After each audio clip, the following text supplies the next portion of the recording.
السلام عليكم ورحمة الله وبركاته. بسم الله الرحمن الرحيم. الحمد لله رب العالمين، والصلاة والسلام على نبينا العربي الأمين وعلى آله الطيبين الطاهرين. اللهم صل على سيدنا محمد.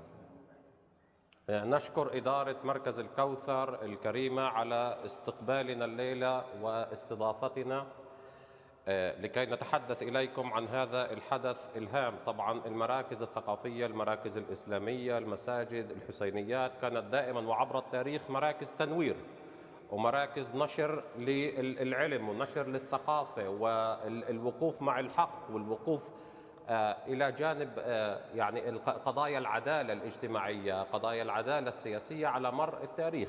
وهذا استكمال لرسالة المساجد والمراكز الإسلامية والحسينيات، ولذلك نحن نشكر إدارة هذا المركز الكريم على استضافتنا هذه الليلة وإتاحة هذا المجال لنا إن نتكلم. وكذلك نرحب بالضيف كاي نيوكيرك. Welcome Mr. Kai, and thank you for being here with us tonight. We're honored to have you with us tonight, and we will I'll call you in a minute, but let me give them a brief introduction about your campaign and what do you do and what do you stand for and why we're supporting you here. إخواني الأعزاء، منذ 3 سنوات لما قامت الحرب الغاشمة على أهلنا في قطاع غزة في فلسطين، منذ 3 سنوات قمنا في الجمعية الفلسطينية بالدعوة إلى الخروج في مظاهرات والخروج في اعتصامات وتنظيم اعتصامات في ولاية أريزونا للتعبير عن اعتراضنا على العدوان الإسرائيلي على أهلنا في فلسطين. ولبى الكثيرون والحمد لله هذه الدعوة، وخرجت المظاهرات ليس فقط على مستوى أريزونا لكن على مستوى الولايات المتحدة بل وعلى مستوى العالم أجمع. خرجت المظاهرات الجماهيرية بالآلاف، بالمئات، بالآلاف، بالملايين حول العالم تضامنا مع الشعب الفلسطيني وللوقوف ضد أو للإعلان موقف إنه نحن ضد الهمجية الإسرائيلية والعدوان والقتل والتشريد إلى آخره. ظهر في هذه ال3 سنوات أخوة وأخوات أفاضل ليسوا عربا ولا مسلمين، ليسوا عربا ولا مسلمين، لكنهم وقفوا وقفة حق معنا، وقفوا وقفة حق مع قضايانا، مع هذا الشعب المظلوم. ومن هؤلاء الأخوة الذين وقفوا وقفة الحق هذا الأخ الكريم اللي هو يجلس هناك، الأخ كاي كاي تم اعتقاله من قبل إدارة شرطة فينيكس لأنه اعتصم في مكتب السيناتور مارك كيلي، سيناتور أريزونا. ذهب هناك في بداية الأحداث مع مجموعة من الشباب والفتيات الأمريكان، مش عرب ولا مسلمين، واعتصموا في المكتب وصمموا إنه السيناتور يطلع بيان إدانة للعدوان الإسرائيلي. وتم استدعاء الشرطة إليهم وتم اعتقال الأخ كاي وإطلاق سراحه بعد ذلك يعني. وكذلك اعتقل عدة مرات في تظاهرات وفي مظاهرات للوقوف مع يعني أثناء تعبيره عن التضامن مع الشعب الفلسطيني وعن الوقوف ضد الهمجية والعدوان الإسرائيلي.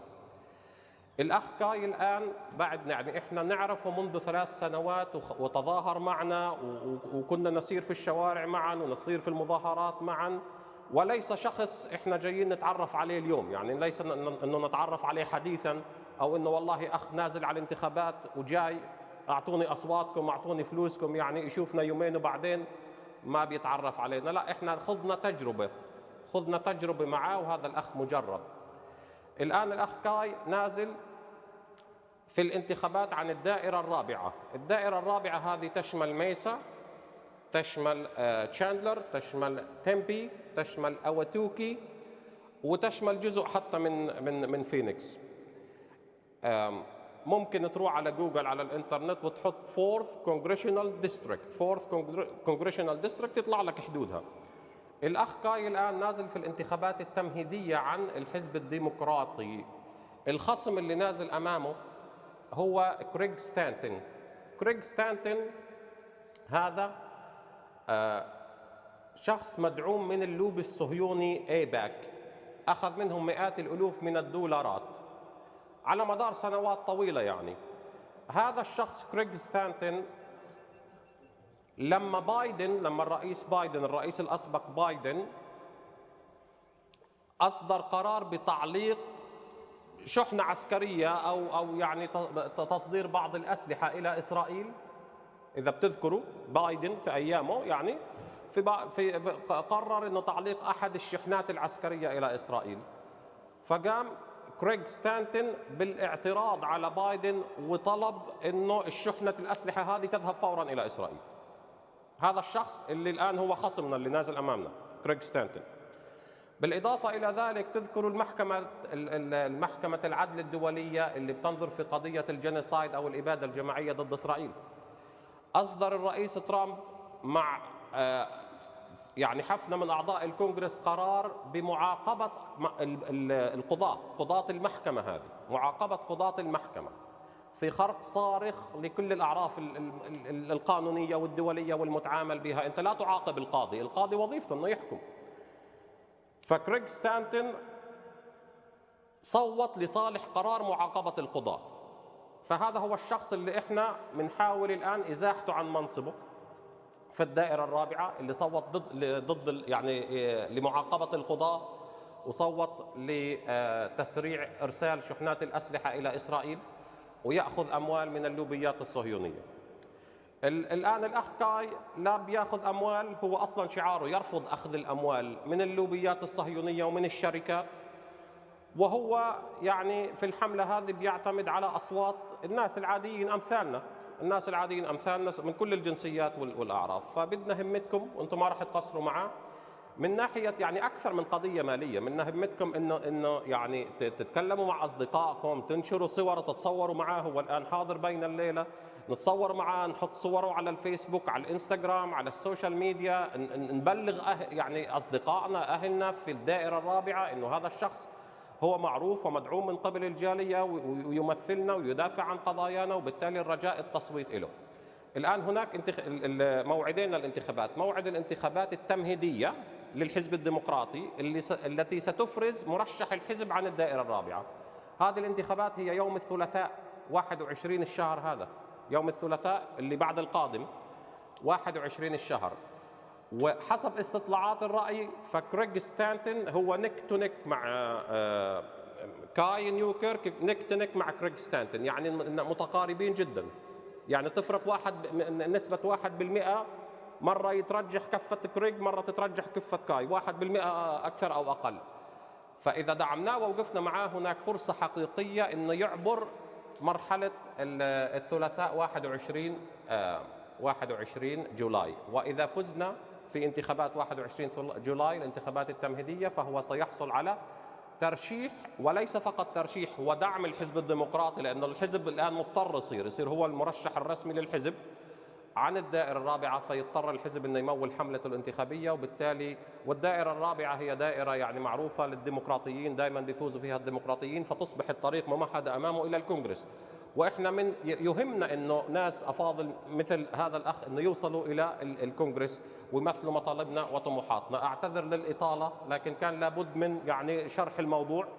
وشكرا جزيلا على الاستضافة. Welcome Mr. Kai Newkirk to come and speak and introduce himself to the audience. Thank you so much.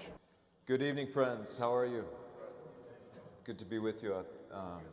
Thank you for your attention. Thank you for welcoming me into this sacred space. And thank you, Brother Dr. Mohammad Riyad, for your kind introduction. You said a lot there I didn't follow. I hope most of what he said was good about me.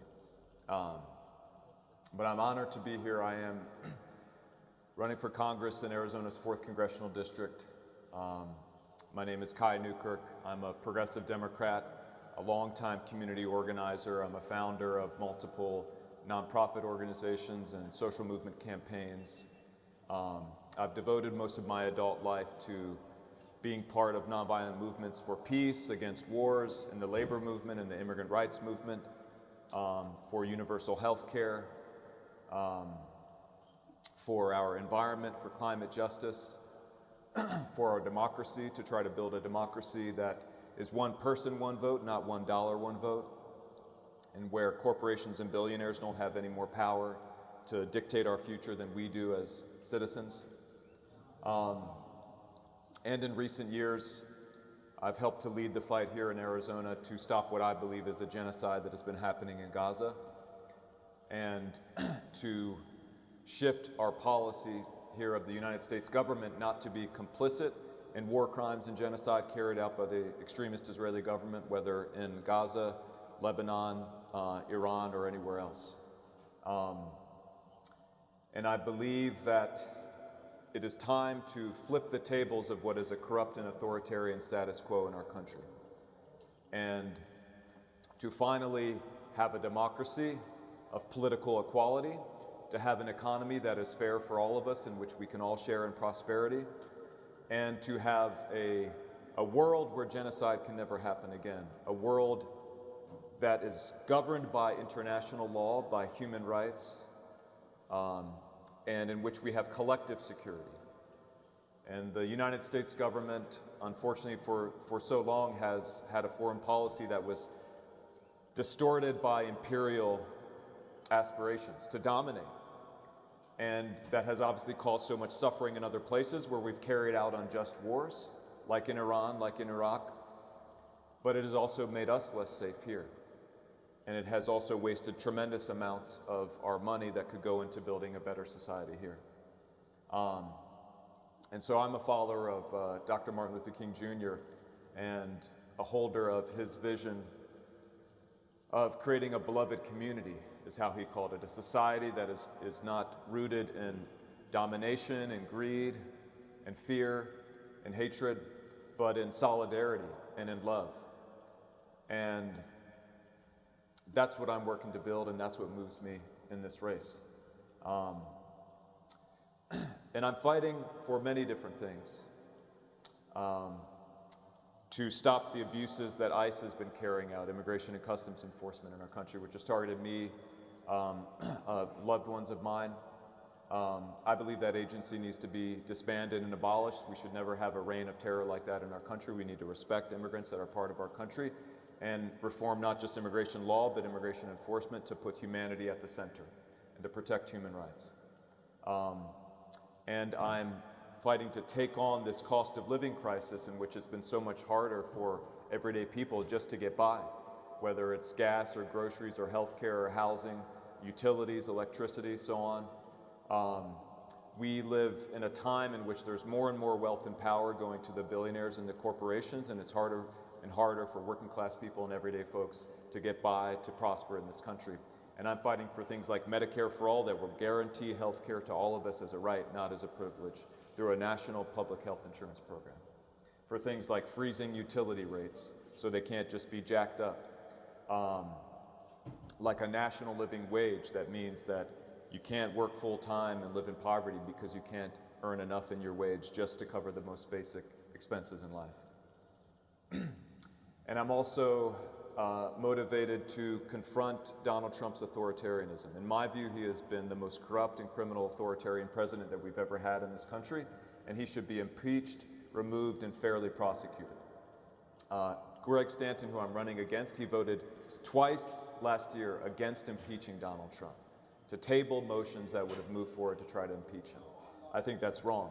Greg Stanton voted for the Laken-Riley Act that gave ICE more power to detain and deport immigrants. It gave Donald Trump a green light for his authoritarian mass deportation campaign. And one of the groups that Donald Trump has targeted with so much hatred and demonization is the Muslim community in our nation. And I reject that entirely. I believe, I was raised in the Christian church. I teach mindfulness meditation now that comes out of the Buddhist tradition, but I learned from all different faiths. And I'm committed to building a society in which all of us can worship freely and live in community with each other and respect each other, and see that our different traditions, our different paths are part of a mosaic that makes our society ultimately more beautiful, that we can live in peace and respect for each other and learn from each other, learn from the different wisdoms of our tradition. And Donald Trump is coming from something very, very different, that sees when you're different, that he wants to attack you and to demonize that, rather than to appreciate, to accept, to respect And I think that's wrong. And I'm motivated deeply by the urgent need to confront the status quo in which we have enabled one of the great travesties of modern history to unfold in Gaza. And as I think I could make out a little bit of what you were saying, Dr. Riyad, talking about maybe the sit-in at Mark Kelly's office. I've been organizing here in Arizona these last few years, helping to lead the fight, organizing a sit-in at Mark Kelly's office, pushing him to call for a ceasefire. As co-chair of the Progressive Council of the Arizona Democratic Party, I helped lead the fight to pass a resolution calling for a ceasefire. I led a campaign called Vote Ceasefire Arizona, where we used our presidential primary ballots as a protest vote to try to push President Biden on that. I led a sit-in at the White House with people who were there on the day that President Biden had set a deadline for when Israel had to change what it was doing, otherwise he was going to cut off military aid. He didn't actually honor that, he didn't do anything, but some of us went there and we sat in at the gates to say, you have to do this or you're going to have to arrest some of us. So we were there nonviolently, peacefully protesting. That was the second time that I was arrested in the cause of ending the genocide. But not only that, but I led everyone that was there. I led that organizing. And I did so because of that commitment to human rights, commitment to the dignity and the sacred nature of every human life. Whatever your faith is, whatever country you live in, whatever the shape of your hat, the color of your skin, that all of our lives are precious and that we can never be part of or carry out military interventions like that lead to such mass civilian death and carnage. I reject that, and I'll always fight to end that. And one of the other things I did was I led a delegation to Greg Stanton's office, whom I'm running against in the Democratic primary, to ask him to do something, anything. And we got a meeting with him on the phone with Palestinian Jewish constituents, and he didn't respond. Months later, he made a weak and conditional call for a ceasefire, but he continued to send endless unconditional military aid, sending the bombs to Israel that are being used to crush and kill civilians and children. When President Biden paused the 2,000-pound bomb shipments and tried to take some little step in holding the Israelis accountable, Stanton joined the Republicans and pushed against him and said, no, that's wrong, you need to resume those illegal arms sales. When the International Criminal Court indicted Benjamin Netanyahu and Yoav Gallant, the Israeli defense minister, and Hamas leaders for war crimes and crimes against humanity, Greg Stanton voted to sanction the International Criminal Court. He went after the International Criminal Court rather than the war criminals. And in my view, it's fair to say that he's been actively complicit in the genocide in Gaza. And for that reason alone, I think that he's morally disqualified from office, and that he should resign in remorse and wash the feet of the orphans of Gaza for a couple of years to try to redeem his dignity. And AIPAC, the organization that uses money in politics to try to enforce this policy, this disastrous policy of endless unconditional military support for the Israeli government and impunity no matter what they do, violating our laws, international law, human rights, endangering Americans, leading to the deaths of Americans, as has happened in the war in Iran. AIPAC is his top contributor, according to Open Secrets, a website that tracks this, organization that tracks it, this top contributor to his campaign. And I think that's wrong. I've been to jail for justice 25 times in nonviolent civil disobedience. I would go to jail for justice again before I ever took a dime from AIPAC. I don't take any corporate PAC money. We raise money from everyday people, from folks who believe in what we're doing. And I believe that we have to end military aid to Israel, that we need an arms embargo, and that we need to use sanctions to hold the war criminals accountable and to compel them not just to end the genocide, but to end the occupation and to end the apartheid conditions and to negotiate a just settlement for a lasting peace that secures Palestinian freedom and human rights for all the people in the Holy Land. And I think that this war in Iran that has been carried out is a war of aggression, that it is criminal, that Donald Trump and others are accountable for war crimes and the prosecution of that is one of the reasons why he should be impeached, removed, and fairly prosecuted, and that we should create a just peace with the people of Iran, and understanding that we want to support the democratic aspirations of people there, and that if their And if there's brutality from the leaders of that government, there needs to be accountability, and we support people in being able to exercise their rights there, as we do to the people in Iraq. But that war and intervention and killing civilians is never the answer, and that should not be what is happening there, and I'm opposed to that. And if I'm elected, I will help to organize to create a foreign policy that leaves behind the seduction of empire and seeking to be able to play by different rules that no one else, when others have to abide by the rules of international law, and instead to have a foreign policy that holds ourselves accountable to the same standards of international law, that protects human rights for all people without exception, whether in Iran, Iraq, in Gaza, in Israel, in Ukraine, in Russia, wherever they are, and that creates the conditions of collective security, where we don't need to have the biggest military in the world and put all of our money into that, but we can work together to stay secure and to be safe together. That we can bring our troops home, and we can use more of our money to help people here on universal health care, to have tuition-free public colleges and universities, to create the solar energy infrastructure so that we can have electricity be free between noon and 3, like they're doing in Australia already. These things are possible if we change the priorities of our government and have it not be a tool to further enrich the billionaire class, but a tool for justice, for a good life for all of us, and to create peace and to serve democracy around the world. And so we have a real opportunity to create a great change here. There was another poll that came out today, an independent poll that showed that we're within single digits of Stanton, and that among voters who haven't cast their ballots yet, that we're leading strongly. And when we talk to people about our message, that they're coming very strongly for us, right? So in these next 10 days, we have an opportunity to send an anti-genocide, anti-corruption, anti-ICE, pro-democracy, pro-justice, pro-working class, pro-beloved community shockwave through the Democratic Party, not just here in Arizona, but around the country. And we've seen these victories, like in Colorado with Melak Quiros, in New York City with Daria Liza Chevalier and Claire Valdez and Brad Lander. I was there for their for watch parties, the victory parties for 2 of them. In Pennsylvania with Chris Rad, in New Jersey with Dr. Adam Hamaway, who served in the hospitals in Gaza during the genocide. We can be the next big progressive victory. We can be the next big victory that says no to AIPAC, that says no to the genocide, that says yes to human rights. But it's only going to happen if we come together, and all of us who want that to be the case work together in these next 10 days to do it.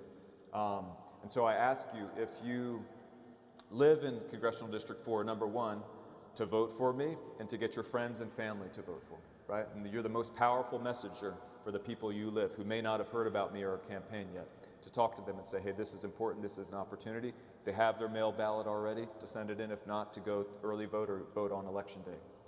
And if you don't live in the district, you can still help us. You can be part of a phone bank calling voters, and we have lists where you can focus on talking to other Muslim voters, for example, or coming and knocking on doors.